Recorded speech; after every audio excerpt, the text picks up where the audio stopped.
We're going to talk about circumference of a circle, which is really similar to what we call perimeter for other shapes. So there are videos on perimeter if you haven't seen those, but when we're talking about a circle, instead of calling it perimeter, we're calling it circumference. And all it really means is the measurement of the distance around a circle. So for example, it's if you were going to put a fence up around something circular, how much fence would you need to go around that circle? That's what circumference is. Same idea as perimeter. It's just what's the length around the circle, and we call that circumference. So there's two ideas that you need to be familiar with in order to do circumference problems, and that is radius and diameter. And so if you don't know what radius and diameter are, you need to watch the Circles Part 1 video that's on the Facebook page.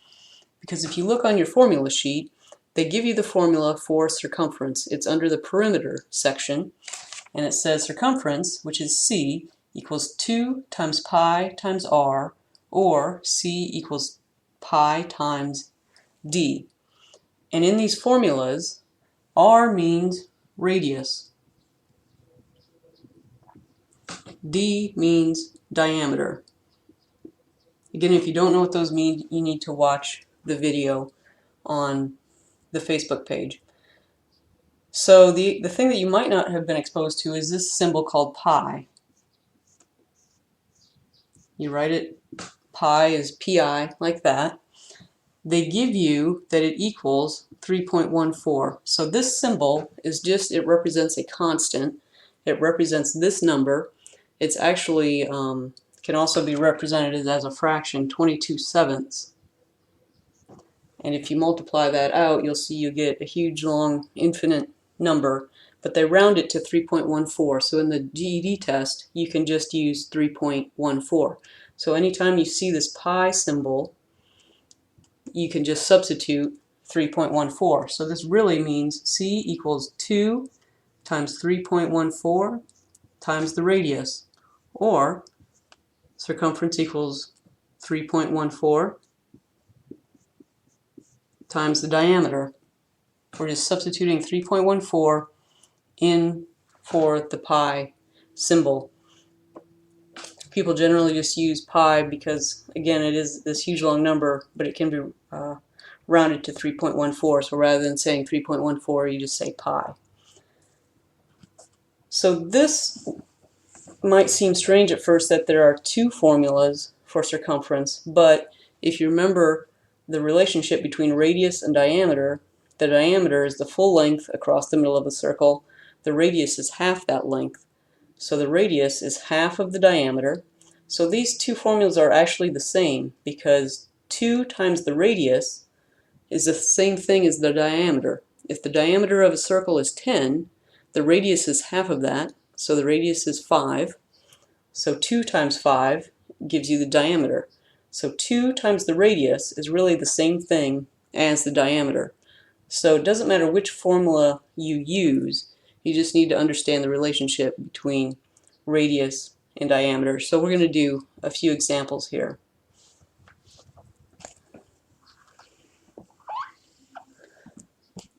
So the first thing we'll do is just kind of straightforward questions. So if I tell you the diameter, d, is 7, what is the circumference?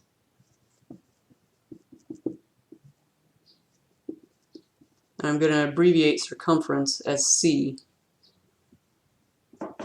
in the future, so I don't have to write that out all the time. So if the diameter is 7, what's the circumference? Well, circumference equals pi times diameter. When these two are written beside each other, that means multiplication. So you need to get your calculator out. Remember, pi is just 3.14, so that's 3.14 times the diameter times 7. You plug that into your calculator, and you get 21.98. If I give you the radius instead of the diameter, radius equals 10. Circumference is, so what's the circumference? 2 times pi, remember pi is just 3.14, times the radius. times 10. You plug that into your calculator. 2 times 3.14 times 10, you get 62.8. So those are pretty straightforward questions. You just, if they give you the diameter, you plug that in for D. If they give you the radius, you plug that in for R. Now what if they work a little bit backwards, where they say the circumference equals 12.56, and these are all going to have units, so let's say millimeters. What is the diameter of the circle, which is D? So now we have a little bit of an algebra problem. So they're giving us the circumference, and we're trying to find the diameter. So we have 12.56 equals pi times diameter. This is the same as, remember, pi is 3.14 times the diameter. How do we get D by itself? We're trying to find D. You can watch videos on algebra, basic algebra problems, but in order to find this, to get D by itself, this is a multiplication, so we're going to divide. So we're going to divide each side by 3.14.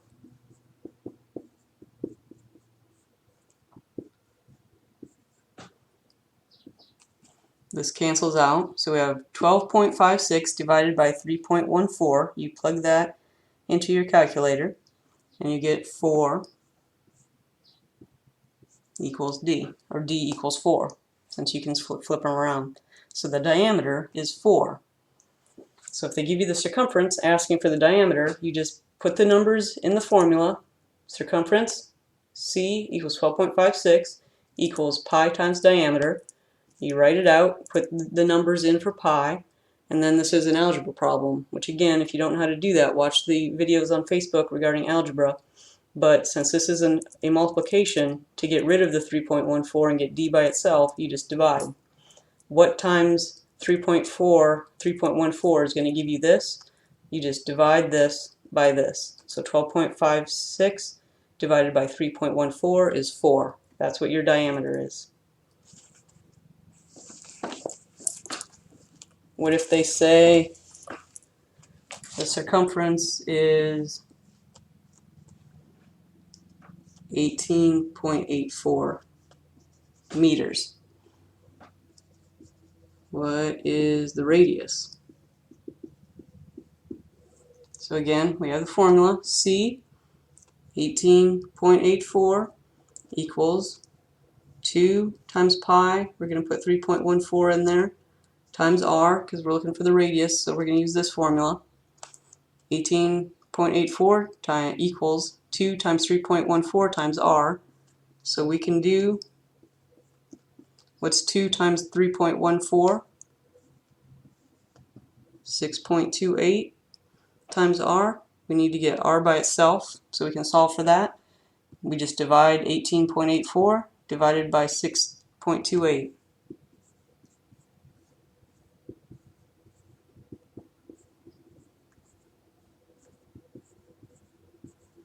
That cancels. 18.84 divided by 6.28 is 3. So the radius would equal 3. One thing that they might do, just to kind of throw you off, is leave things in terms of pi. So I want to show you just a problem like that. You might say the circumference is 6 pi. What is the diameter? So here again, we just plug it in. 6 pi equals pi times diameter. Now, you can actually multiply all this out and you'll get the right answer. You can put 3.14 in for this. But if you look at this, this is actually a pretty easy problem to solve, because you have 6 pi equals what times pi? Well, it has to be 6. So the other thing you can do is divide by pi, just like we do any other algebra problem. 6 pi divided by pi equals pi divided by pi. This cancels out, these cancel out, 6 equals the diameter. But if you just look at it, it should make sense to you that 6 times pi is the same thing as pi times what? Well, it has to be 6. Similarly, if they tell you, let's say, circumference equals 14 pi, what is the radius? Again, we have 14 pi equals 2 times pi times the radius. So here you can probably reason this out as well. So 14 times pi equals 2 times pi times what? So 2 times what has to equal 14. So you can intuitively probably figure this out to be 7. But if you want to do it algebraically, you can get rid of the 2 by dividing by 2. These cancel out. And you have 14 divided by 2. So now we have 7 pi equals pi times radius. So 7 times pi equals pi times what? Well, it has to be 7. So you can hopefully see that intuitively. Otherwise, you can divide each side by pi.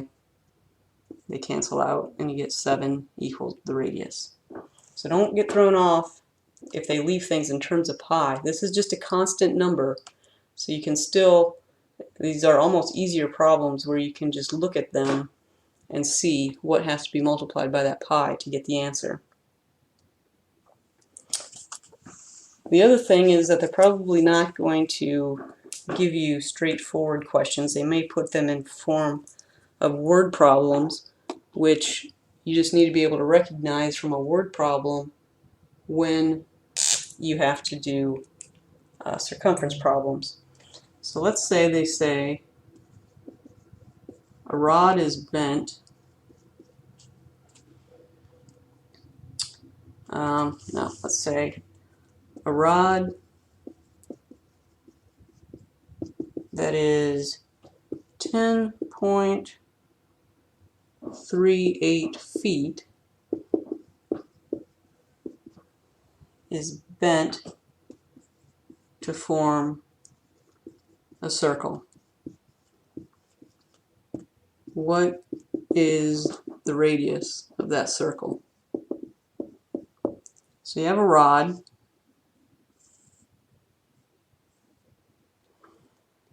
that measures 10.38 feet. They're going to bend it so that it's now in the form of a circle. What's the radius of that circle?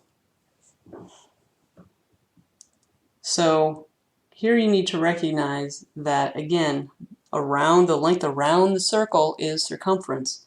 So if you're taking something that's 10.38 feet and making it into a circle, the distance around that circle is 10.38. That is the circumference of this circle.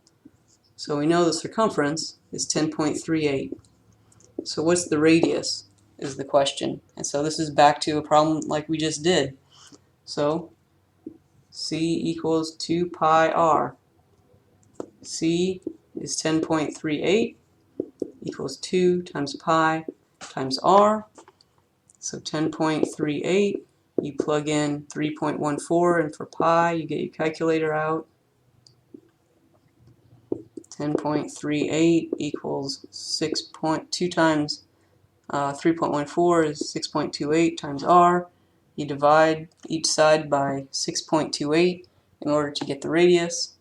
So 10.38 divided by 6.28 is 1.65 equals the radius. So that's how you would do that problem.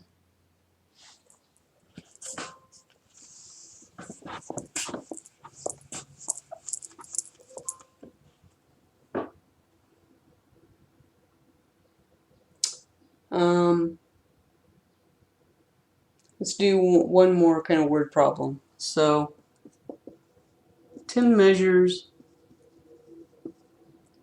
a truck tire mark for one complete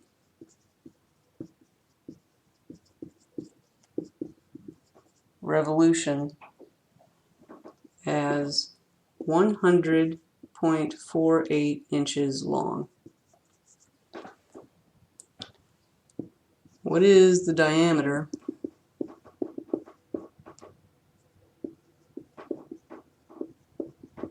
of the tire? So here we have a tire truck mark. He's saying is 100.48 inches. So this is on the ground. So they want to know what's the diameter of the tire. So if after one revolution, so if a tire goes across one revolution, that means that that is the circumference of that tire. So they're asking you what is the diameter now of the tire if this is the circumference. So again, we have circumference equals 100.48. What's the diameter? So again, we just use our formula. 100.48 equals pi times the diameter. 100.48 equals, put 3.14 in for pi, divide each side by 3.14 in order to solve for d.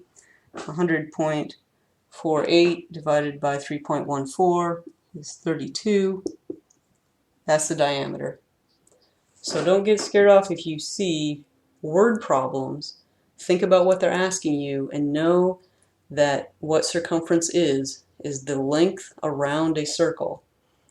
And so this is the formula that you would have to apply.